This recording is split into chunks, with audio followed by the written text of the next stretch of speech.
बांधवगढ़ नाम तो सुना होगा। अरे बड़ा पुराना नाम है। माना जाता है कि त्रेता युग में श्री राम ने यह किला अपने छोटे भाई लक्ष्मण को उपहार में दिया था। त्रेता युग खत्म हुआ, पर इतने शानदार किले को इतिहास भुलाता थोड़े ही है। इस महल में न जाने कितने साम्राज्य हुए और 14वीं शताब्दी में बांधवगढ़ ने खुद को पाया बघेल शासकों के हाथ में। मगर घने जंगल में आना जाना आसान नहीं था और आखिर जब राजा विक्रमादित्य सिंह ने अपनी राजधानी रीवा में बसा ली तो कुछ ही समय में जंगल ने किले को एक बार फिर अपने आगोश में ले लिया और वर्चस्व स्थापित हुआ जंगल के राजा यानी बाघ का। बाघ का जब जब जिक्र होगा, हिंदुस्तान के दिल में बसे इस जंगल का नाम शायद सबसे पहले लिया जाएगा। यहाँ के चप्पे चप्पे पर हजारों साल से उनकी मौजूदगी के निशान हैं और आज भी बांधवगढ़ बाघों की घनी आबादी के लिए प्रसिद्ध है। तभी तो हर साल यहाँ इतने लोग उसकी एक झलक के लिए दूर दूर से आते हैं। बल्कि कहते हैं जिसे यहाँ आके भी टाइगर नहीं दिखा वो सफारी में सो ही रहा था। पर बांधवगढ़ हमेशा ऐसा नहीं था, कम से कम बीती सदी में तो नहीं। सालों तक इसे एक शिकारगाह की तरह इस्तेमाल किया गया। ब्रिटिश राज की ठाट बाट में बाघ का शिकार आला दर्जे का शौक था। भला उस समय किसने सोचा होगा कि एक दिन गिनती के ही बाघ बचेंगे। पर आजादी के बाद अब भारत संभलने लगा था और सरकार की नजर पड़ी देश की धरोहर उसके जंगलों पर। धीरे धीरे वन विभाग हरकत में आया और उसने वन संरक्षण से जुड़ी गतिविधि प्रारंभ करी और 1972 में वाइल्ड लाइफ प्रोटेक्शन एक्ट आने से पहले ही बांधवगढ़ को राष्ट्रीय उद्यान घोषित कर दिया गया। फिर 1973 में प्रोजेक्ट टाइगर के अंतर्गत पूरे देश में खास तौर पर बाघों को बचाने की मुहिम चलाई गई और कुछ ही सालों में बांधवगढ़ फिर से फलने फूलने लगा और बन गया बाघों का एक प्राकृतिक आवास।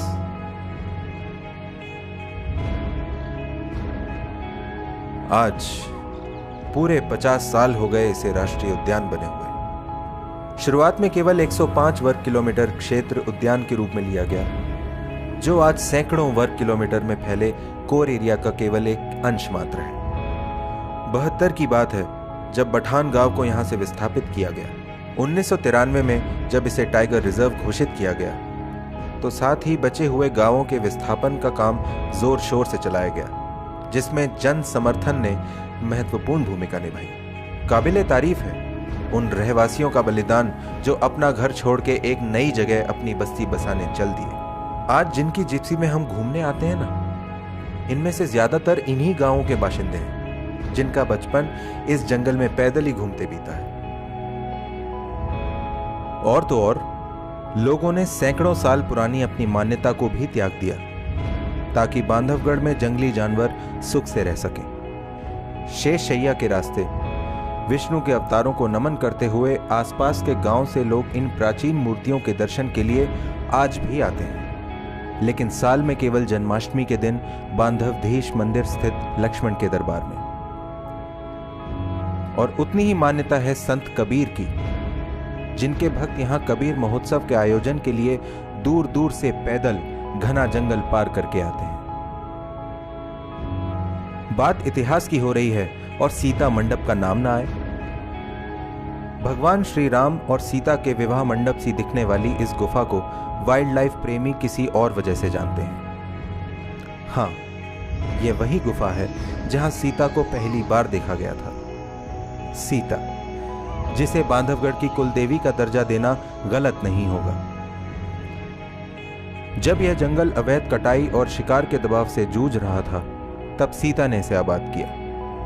1986 से 96 के बीच इसने 6 बार शावकों को जन्म दिया और इसी के साथ शुरू हुआ एक नया दौर, टाइगर टूरिज्म का दौर।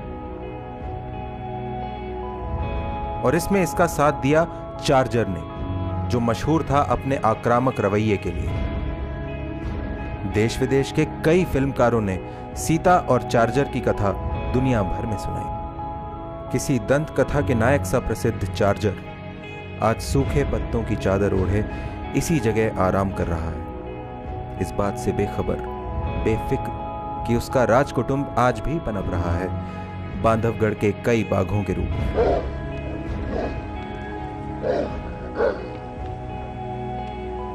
पर जिस दौर की नींव सीता और चार्जर ने रखी थी, उसे आगे बढ़ाने का असली श्रेय देना चाहिए B2 यानी सुंदर को। B2 ने अकेले ही पर्यटन उद्योग की काया पलट दी।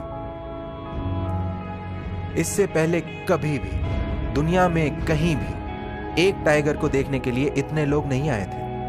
अरे नाम चलता था अपने B2 का। और यहीं से पूरे देश भर में पर्यटन से जुड़े लोगों ने एक नया चलन चलाया, किसी जंगल को टाइगर के नाम पर प्रमोट करने का। आज वाइल्ड लाइफ टूरिज्म भारत में सालाना हजारों करोड़ का उद्योग है, जिसने स्थानीय रहवासियों के लिए व्यवसाय के नए आयाम खोले हैं। अर्थशास्त्रियों के अध्ययन से मालूम होता है कि एक पर्यटक का 11 लोगों के रोजगार में योगदान होता है।